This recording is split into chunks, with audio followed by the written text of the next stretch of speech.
There is a God-shaped size of vacuum in every human being.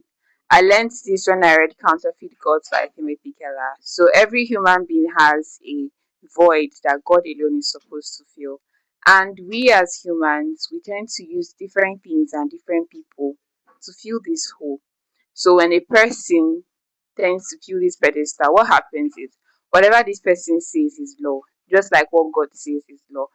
And in Mother is a Verb, we see this pan out in actor life scenarios.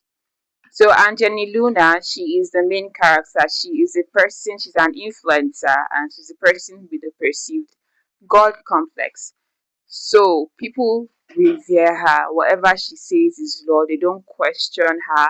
She has a society of people who live with her and they believe her so strong. Even when she doubts herself, they have given her enough faith that they cover her own sense of self doubt. That is how much they believe in her.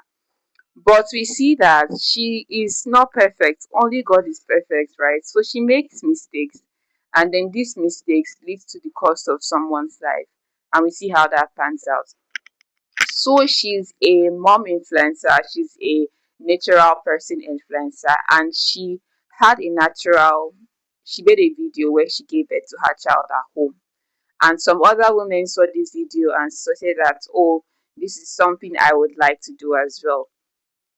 First off, I think having a child at home is, I don't want to be insulting, but it is a very risky decision because people who even have children in the hospital where there is every form of facility available, some of these women still end up losing their lives. But some women will decide that, oh, they are special.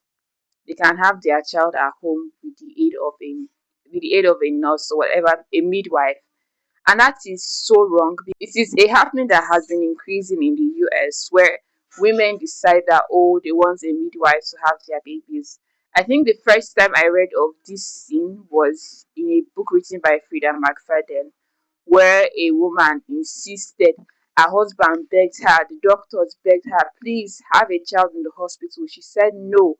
She has absolute faith in her midwife. They are called a certain name. Not It's not even an English name, but there is a title they are called. Is it Duala? Something of the sort. Where she said, oh, that's what she wanted. And her husband begged her, everybody begged her, and then everything changed. And she started blaming herself. In this story, Mother is a Verb, something same thing happens, and I wonder why. Why don't they believe so much in their healthcare system that they are willing to hand over not just their life, but the life of a child they haven't yet had to a midwife? Fine, midwives have successful rates because it's a job. They are going to be success rates, but they're also going to be failure rates. And for something as dangerous as childbirth, there is no reason why you should. There, personally, I feel like there is no reason you can say that you justify giving birth at home, except you say, oh, you cannot afford healthcare and you cannot afford to. Because even people that give birth in the hospitals, they have to go for antenatal. Many hospitals will refuse to allow you give birth there if you do not have antenatal because pregnancy is such a delicate matter. Now, aside from the whole issue of mortality, we know that maternal mortality is a real issue, and Nigeria is a country with high fertility rates for maternal mortality for both the mother and the child. Aside this, let's look at the influencer culture. The influencer culture is a culture that has pervaded the whole world. And I mean the entire world. There is almost no place where there is no influencer saying this, saying that.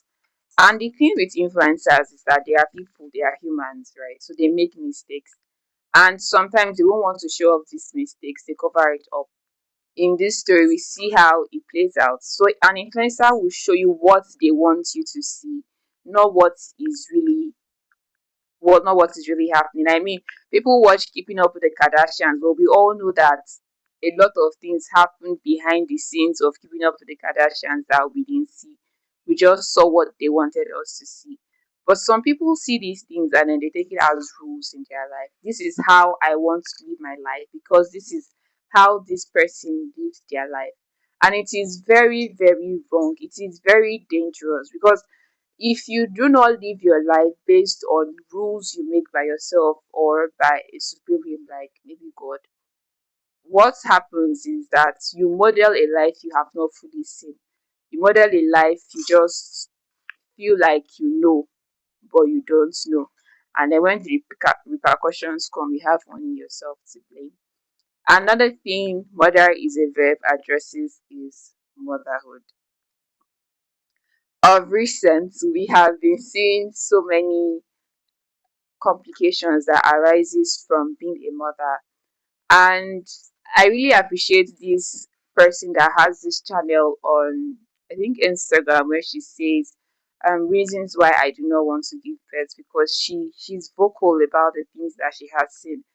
We have seen women lose their limbs. It was because she had mastitis, and mastitis was also mentioned in this book. I didn't even know it was that big of a deal till I watched the video where a woman lost her limbs because of mastitis. We have seen women lose their sense of hearing. We have seen women lose pretty much every, in fact, women lose their lives. What more is there to lose? So we understand that being a mother is a lot, is a whole lot, a very whole lot. And many people just enter motherhood because they see everybody entering motherhood. They don't know that this thing is a whole lot of responsibility. But perhaps the most the fact that unsettles me the most, what we don't talk about, is that you don't take a break from being a mother. You can say you're resigning from your work. You can say you're taking leave from your job. You can say, oh, you want to go on vacation. But no, it doesn't happen like that. I think there was a video where a post on Twitter where a woman said that even with how old her children are, she still wakes up certain times in the night just to to ground herself, like, oh, they are not even in the house, so but she's a mother, so she cannot calm down. She's never calm. And like, so this is what you will live with for the rest of your life or for the rest of their lives. So yes, I think the writing style in Mother is a Verb is very beautiful, multiple POV, so we see the story pan out from different people's perspectives, and this is what builds the story. So we read the story from Anjani Luna's perspective, and then we also see how she became the woman she became. Although I like the redemptive arc in the story because definitely she had to make up for the wrongs she had committed. I also like the multiple POVs like I mentioned earlier because it showed that this was a story that needed to be shown from all sides. We could not have learned all these happenings from just one person's point of view. I recommend Mother is a Verb to everybody, especially to women, so that you will know if this is what you want to venture into, and also to everybody because the influencer culture is a culture to be wary of. You do not have to take everything you see on the internet on face value. You have to cross check, you have to make your own research to know if this is something you want to do. And also, I would not encourage home betting.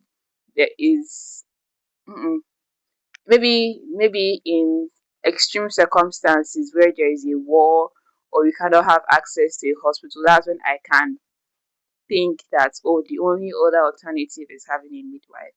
But anything aside those manner of emergencies, I will always say no to home birth. So bye guys, see you in my next video.